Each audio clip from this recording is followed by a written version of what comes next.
কেউ তাকে পুষতো না, বিকজ সে আসলে ভোট রিগিং করে জিতছে হাসিনার গভর্নমেন্ট, ফলে তার কথা কেউ শুনতো না। কিন্তু আমাদের কথা শুনছে, বিকজ আমরা একটা রেভলিউশনের ফসল। এই পর্যায়ে আমরা আলোচনা করতে চাই প্রধান উপদেষ্টার প্রেস সচিব। তিনি গত 7 মাস ধরে প্রধান উপদেষ্টার প্রেস সচিবের দায়িত্ব পালন করলেও মূলত তিনি একজন সাংবাদিক এবং বাংলাদেশের অন্যতম গণমাধ্যমে কাজ করার পাশাপাশি আন্তর্জাতিক গণমাধ্যমে কাজ করেছেন।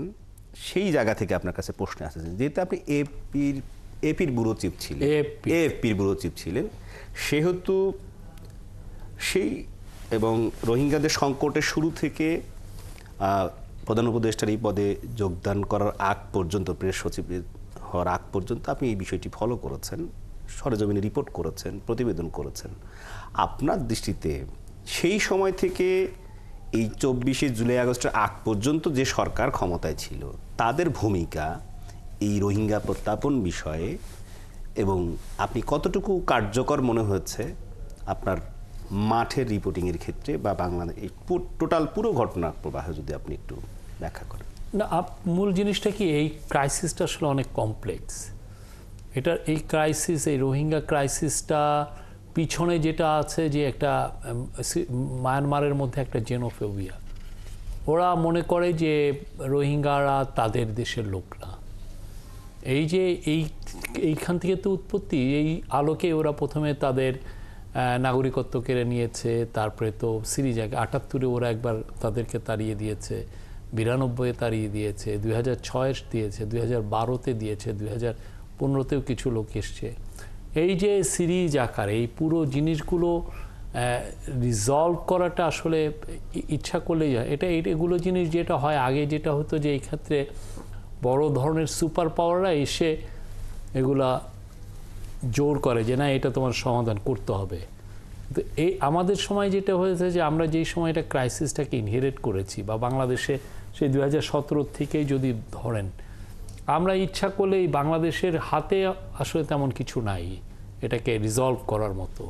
আমরা ডিপ্লোম্যাটিক এফার্টস নিতে পারি, আমরা বিভিন্ন ওয়ার্ল্ডের বড় বড় পাওয়ারগুলোকে বলতে পারি, সেটা রিজিওনাল পাওয়ার, ইন্ডিয়া, মায়ানমার, এদেরকে বলতে আসিয়ান, সবাইকে বলতে পারি। অ্যাট দ্য সেম টাইমে ইউএস সহ বড় বড় সুপার পাওয়ারকেও আমরা বলতে পারি। তো এর বাইরে আসলে আমাদের কি করার আছে? আসিয়ান সম্মেলনে কি এই বিষয়টি? আসিয়ান সম্মেলনে হলেও আসিয়ানের একটা বিষয়, ওরা 10টা দেশ, ওরা একজন আরেকজনের দেশের ইন্টারনাল ইস্যুতে নাক গলায় না। এটা ওদের লং স্ট্যান্ডিং একটা ট্র্যাডিশন। তো ফলে যেটা হচ্ছে, আসিয়ান এক ধরনের মানে ওই যে বিবৃতি দিয়েই খালা, সেই টাইপের একটা বিষয়।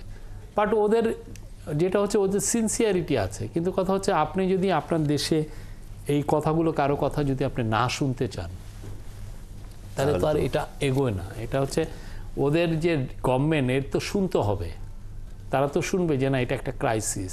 আপনি দেখেন, আমরা এই বাংলাদেশ কি করেছে, বাংলাদেশ ওদের এদেরকে হোস্টিংয়ের সাথে সাথে এই যে রোহিঙ্গাদের নিয়ে যে জেনোসাইডের একটা কেস, সেখানেও বাংলাদেশের গাম্বিয়াতে যেটা এই যে এটা নিয়ে তো সবার একটা সম্মিলিত এফার্ট আছে। এবং মায়ানমার মিলিটারিকে ক্রাইমস এগেন্স্ট হিউম্যানিটি, জেনোসাইডের কেসও দেওয়া হয়েছে, তারা এটা অভিযুক্ত হয়েছে। কিন্তু তাতেও তো কিছু হচ্ছে না। আমাদের যেটা হচ্ছে যে, বাট আমরা লেগে থাকতে হবে, আমাদেরকে বুঝাইতে হবে যে এটা যেটা করা হচ্ছে এটা ভয়ানক রকমের অন্যায়। রোহিঙ্গারা 600 বছর বা আরও বেশি সহস্রাধিক বছর ধরে মায়ানমারের বাসিন্দা, সেটা তাদের বুঝতে হবে। তাহলে আমরা যদি দেখি যে 1978 সালে রিপার্টিশন ডিড এগ্রিমেন্ট, যেটা জিয়া রহমানের সময় হয়েছিল, সেই কিছু রোহিঙ্গা ওই সময় মিয়ানমারে পাঠানো গিয়েছিল। এরকম সেই আলোকে যদি সারা পৃথিবীকে একত্রিত করা যায়, তাহলে সেই সময় তো তারা ফেরত নিয়েছিল। সেই সময় আসলে ফেরত নিয়েছিল, ওই সময়ের প্রেক্ষাপট আর এই সময়ের প্রেক্ষাপট অনেক অনেক ডিফারেন্ট। তখনকার মায়ানমার কি খুব বেশি পাওয়ারফুল ছিল? মায়ানমার মিলিটারি অত পাওয়ারফুল ছিল না। এখন মায়ানমার একটা সত্যিকার অর্থে যুদ্ধবাজ ন্যাশন হিসেবে পরিচিত।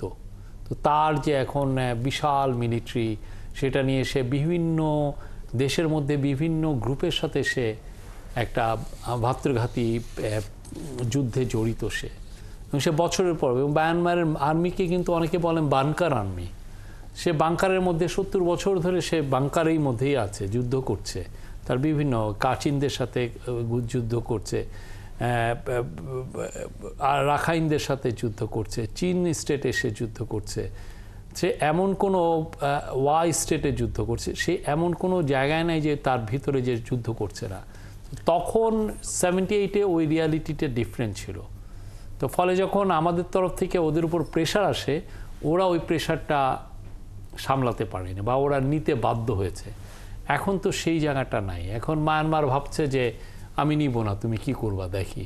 তো সেক্ষেত্রে আমাদের ইয়ে কি, আমরা কি তাহলে তার সাথে যুদ্ধ করতে যাব? আমরা তো যুদ্ধবাজ ন্যাশন না।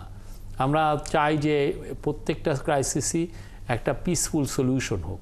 আমরা সেই সলিউশনের দিকেই যাচ্ছি এবং সেটার জন্য আমরা যে পরিমাণ ডিপ্লোম্যাটিক এফার্টস দেওয়া দরকার সেটা আমরা দিচ্ছি। আগের গভর্নমেন্টের আপনার লেজিটিমেসি কম ছিল, ডেমোক্রেটিক লেজিটিমেসি, কেউ তাকে পুষতো না, বিকজ সে আসলে ভোট রিগিং করে জিতছে হাসিনার গভর্নমেন্ট। ফলে তার কথা কেউ শুনতো না, কিন্তু আমাদের কথা শুনছে, বিকজ আমরা একটা রেভলিউশনের ফসল। সকল রাজনৈতিক দলের সমর্থন আছে এই সরকারের প্রফেসর ইউনূসের কথা সবাই শুনছে। তো আমরা আশা করছি যে তার কথা ইন্টারন্যাশনাল পাওয়ারগুলো আরও শক্তভাবে শুনবে, ভালোভাবে শুনবে। শোনার পরে আমরা একটা আশা করছি যে রোহিঙ্গারা আসলেই আগামী বছর তাদের আরাকানে ফিরে যে ঈদ পালন করতে পারবে।